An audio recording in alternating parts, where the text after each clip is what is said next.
नमस्कार, बहुत स्वागत है आपका। आप देख रहे हैं एसडीवी न्यूज, आपके साथ मैं सृष्टि मिश्रा। आज एक पत्रकार होने के नाते हम पत्रकारों की बात करेंगे और इसके लिए हमारे साथ मौजूद है वरिष्ठ पत्रकार अजय जी। अजय जी, देखिए, पत्रकार सवाल तो पूछेंगे। अब शीश महल पर सवाल क्या कर गए नवभारत के पत्रकार। यहाँ पर पंजाब बॉर्डर एक पत्रकार जाती है नवभारत की, गिरफ्तार हो जाती है। हालांकि अंतरिम जमानत दे दी गई। इसके पहले आपको बता दें कि धाराओं से डराने की कोशिश तक पंजाब पुलिस ने की भावना रिपोर्टर को। नवभारत टाइम्स की रिपोर्टर भावना, सनसनीखेज खुलासा हो गया कि अब आपको बता दें कि दबाव के बाद भावना को छोड़ दिया गया है।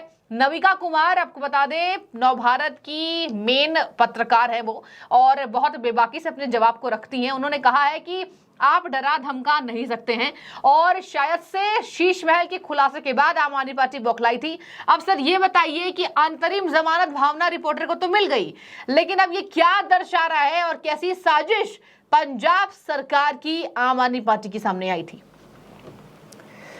देखिए, आम आदमी पार्टी की इसमें बहुत बड़ी साजिश थी जी। चूंकि केजरीवाल बुरी तरीके से फंस गए हैं।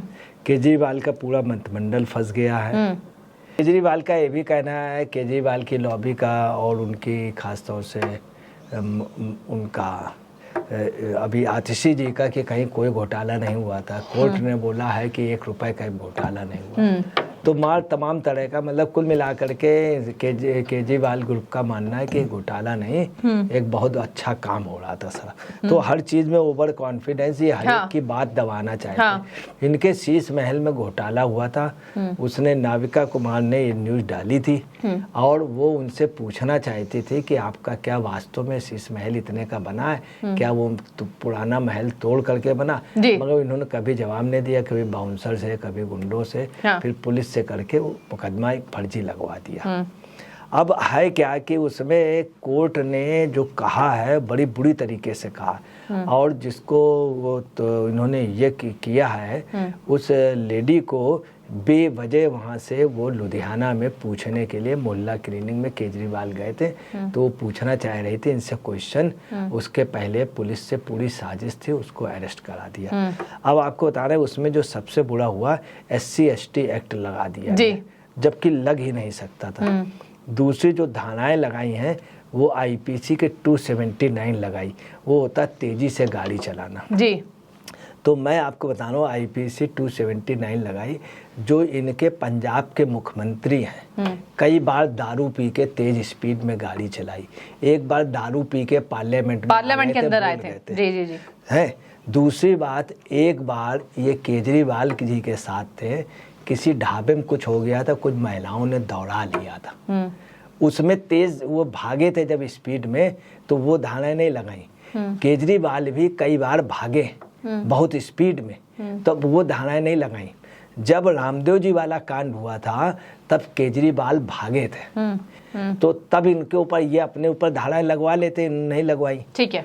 इसके अलावा IPC का जो है उसमें 337 लगाई, जिसमें मानव जीवन के खतरे या उतावलेपन का। जी। IPC का, से गाड़ी चला दी थी। IPC का 427 लगाई, और इसके अलावा SC/ST एक्ट लगा दिया, जबकि वो उसके जात ही नहीं। इस अभी भी ये पोजीशन है कि जिसका क्या टक्कर हुई, क्या हुआ, उसके बारे में उनको नहीं बताया। उस लड़की को अरेस्ट कर लिया।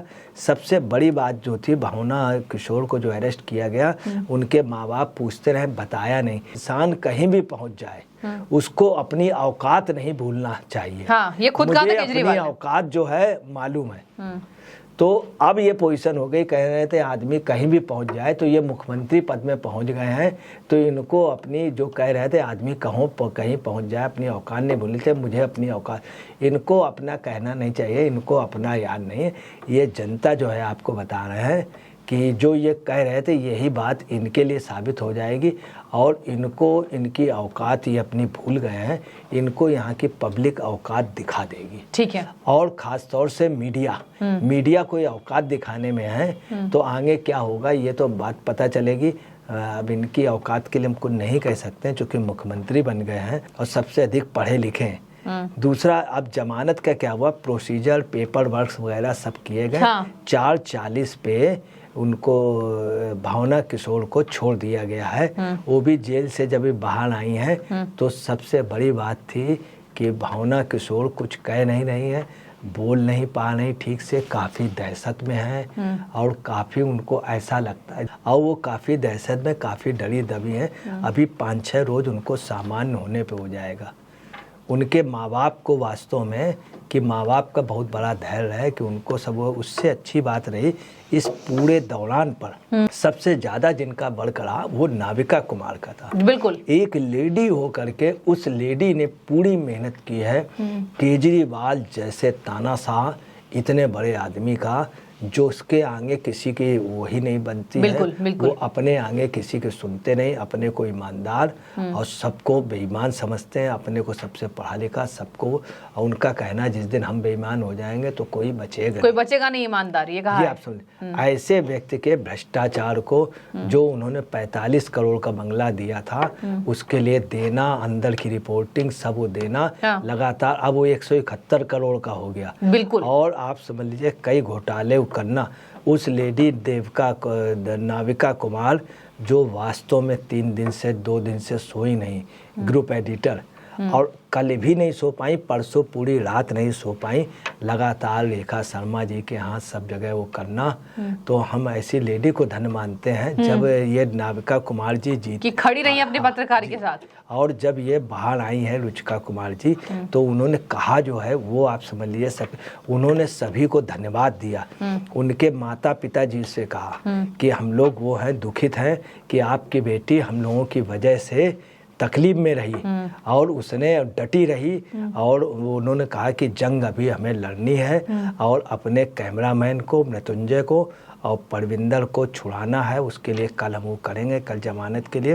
और एक एक मदद करने वाले को उन्होंने बधाई दी, धन्यवाद, जो एक बहुत अपने आप में ताजुब किया। तानाशाही का दौर कब खत्म होगा? यहाँ पर केंद्र सरकार को तानाशाह कहा जा रहा है और आपने सुना होगा कि कहा है आम आदमी पार्टी के नेताओं ने कि 2 तानाशाह हैं, एक तानाशाह होता है और एक अमित शाही होती है। अमित शाह को भी टारगेट किया। मैं आपको बता रहा हूँ, दिल्ली का एक सांसद था जो बहुत बड़ा गुंडा था, जिसका नाम था जगदीश टाइटलर। वो अटल बिहारी वाजपेयी तक से पार्लियामेंट में बिगड़ जाता था।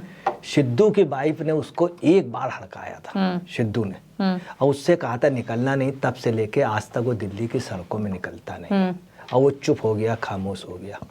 तो आपको बताना है किसी की भी गुंडागर्दी कभी चली नहीं है, और ये गुंडे नहीं हैं। आपको बताना है इन लोगों की, ये जब भी होता है बड़ों का, ये किसी की जागीर नहीं है। बिल्कुल।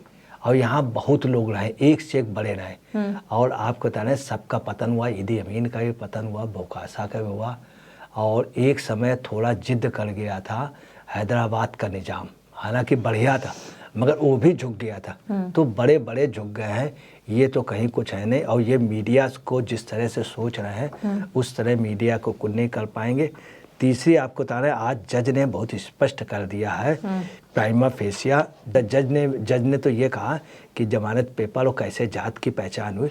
वहीं नाविका कुमार ने कह दिया जंग अभी और लड़ी जाएगी और सब लोग मिल के लड़ेंगे, ना हम झुकेंगे, ना डांटेंगे और ना ही हम टूटेंगे। ठीक है, तो यहाँ पर नवभारत टाइम्स लगातार खुलासे कर रहा है केजरीवाल को लेकर, और केजरीवाल के द्वारा, उनके मंत्रियों के द्वारा, उनकी पुलिस के द्वारा पंजाब में इनकी पत्रकार की गिरफ्तारी हो जाती है। आप समझिए कितनी बड़ी कॉन्स्पिरेसी है ये, और इसके तहत आम आदमी पार्टी का पर्दा किस तरीके से बेनकाब हो रहा है। और यहाँ पर एक बार करोड़ के पर्दे भी बेनकाब हो रहे हैं सर, और इस तरफ उनकी सरकार भी बेनकाब हो रही है। देखिए मैं आपको एक बात बताए दे रहा हूँ, अब इन्होंने पत्रकारिता वाली बात कर दी कि जिस समय मनमोहन सिंह प्रधानमंत्री थे उस समय एक हरकत की गई थी। वो हरकत की गई थी, प्रेमचंद दास मुंशी नाम का एक यहाँ पे सूचना प्रसारण मंत्री था। तो वो प्रेस में, इलेक्ट्रॉनिक मीडिया वगैरह में वो रूल्स लाने वाला था और बैन लगाने जा रहा था। तो प्रेमचंद दास मुंशी जो था रेफरी था बंगाल का, तो यूँ करके वो नाच लेता था और रेफरी तरीके घूम करके तो वहाँ से जीत जाता था हावड़ा से। उसकी यहाँ इतनी बुरी पोजीशन हो गई थी कि पाकिस्तान से एक ह्यूमन राइट्स की लेडी आई थी, अस्मा जहांगीर खां। तो वो जब आई तो उन्होंने एक सिगरेट दी, तो वो सिगरेट सुलगा रहा था यहाँ का मंत्री, उसकी बड़ी बेइज्जती हुई थी। दूसरा एक लोकसभा अध्यक्ष थे जो बहुत पूजनीय, बहुत अच्छे थे, दादा सोमनाथ चटर्जी। उन्होंने मीडिया से कहा था कि तुम लोगों की हिम्मत कैसे हो गई कि पार्लियामेंट में सांसद पैसे लेके मामला उठाते, तुम लोगों ने छाप कैसे दिया, हमको क्यों नहीं बताया। कि एक स्पेशल प्रिविलेज है पहले लोकसभा अध्यक्ष को।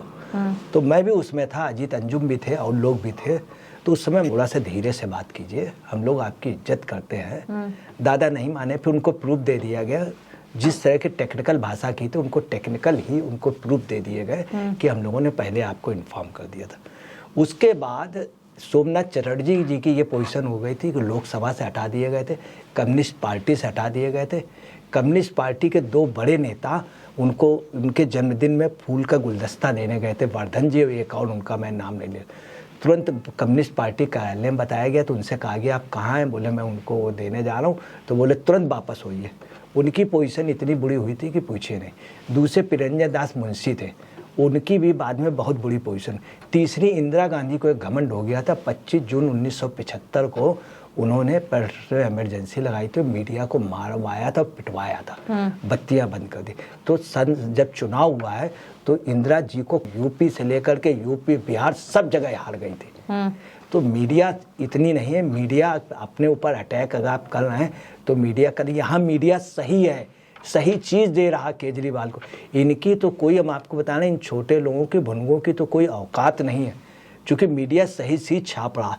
तो मैंने आपको प्राइम मिनिस्टर की एग्जांपल बता दी, ये बता दिया। ठीक है। तो मीडिया से कोई निपट नहीं पाया है। ठीक है, तो देखिए यहाँ पर जनता ये कह रही है कि लगातार कहीं ना कहीं पत्रकारों के साथ जो शोषण कर रही है आम आदमी पार्टी की सरकार, इस पे पत्रकारों को एकजुट होना चाहिए और दिखाना चाहिए कि पत्रकारों के पास अभी भी कहीं ना कहीं महाशक्ति है। ऐसे में पंजाब पुलिस का जो ये चेहरा था आम आदमी पार्टी की और केजरीवाल का चेहरा आपको हमने बताया है। अब आप इस बाबत क्या राय रखते हैं हमें कमेंट में बताइए। सर बहुत शुक्रिया आपका डिबेट में जुड़ने के लिए और अपना विश्लेषण देने के लिए। देखने वाली बात होगी आगे आम आदमी पार्टी और कितनी बेनकाब होती है।